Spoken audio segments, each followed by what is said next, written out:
بسم اللہ الرحمن الرحیم۔ سردی کے موسم میں بہت سے ایسے بھی لوگ ہوتے ہیں جن کے پاس سردی سے بچاؤ کے اسباب نہیں ہوتے اور نہ ہی ان کے پاس اتنی وسعت ہوتی ہے کہ اس کو خرید سکیں۔ ایسے لوگوں کا موسم سرما کس طرح گزرتا ہے سوائے ان کے اور کون جان سکتا ہے۔ نرم گداز بستر اور لحاف میں سونے والوں کو ان کی تکلیف اور پریشانیوں کا کیا احساس ہو سکتا ہے۔ اس لیے سردی کے موسم میں اپنے ان مفلس بھائیوں کو بھولنا نہیں چاہیے، بلکہ اس موقع سے فائدہ اٹھا کر اپنی نجات کا سامان کرنا چاہیے۔ یہ ایک صدقہ جاریہ ہوتا ہے کہ ہم اگر کسی کی مدد کریں گے اور وہ اس سے فائدہ اٹھاتا رہے گا تو ہمارے لیے یہ جو ہے وہ ثواب کا باعث بنے گا۔ اور دوسرا یہ کہ شریعت کا یہ بہت ہی اہم ایک یہ بھی حکم ہے کہ کسی بھی ایسے کام سے حتی الامکان ضرور بچنا چاہیے کہ جو کسی کی تکلیف اور پریشانی کا باعث ہو۔ نبی کریم صلی اللہ علیہ وسلم نے اس کو ایمان کامل کا معیار قرار دیا ہے۔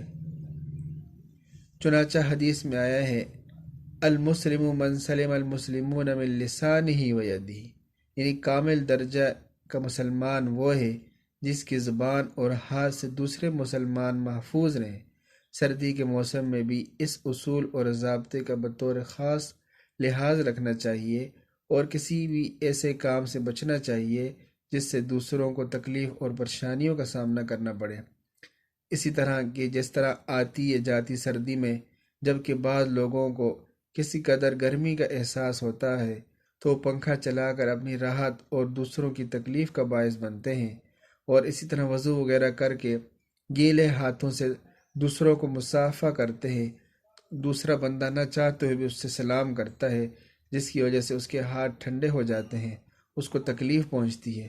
اور اسی طرح روشنی اور ہوا کی آمد و رفت کے لیے کھڑکی کھول دیتے ہیں، جس سے بعض اوقات دوسروں کو ناگواری اور تکلیف کا سامنا ہوتا ہے، اور اسی طرح آتے جاتے دروازوں کو کھول دیتے ہیں، جس سے گھر اور کمرے ٹھنڈے ہو جاتے ہیں اور دوسروں کو پریشانی کا سامنا ہوتا ہے۔ اور اسی طرح کسی گرم پانی کا محدود انتظام ہونے کے باوجود بعض لوگ اس کا بے دریغ استعمال کرتے ہیں، جس سے دوسرے لوگ جو ہے وہ گرم پانی سے محروم ہو جاتے ہیں اور ٹھنڈے پانی سے ہی جو ہے وضو کرنے پر مجبور ہوتے ہیں۔ تو اس لیے ہمیں چاہیے کہ ہم دوسروں کا جو ہے خیال رکھنے والے بن جائیں، دوسروں کا لحاظ رکھنے والے بن جائیں اور ان کو راحت و آرام دینے والے بن جائیں اور ان کو تکلیف سے جو ہے بچانے والے بن جائیں۔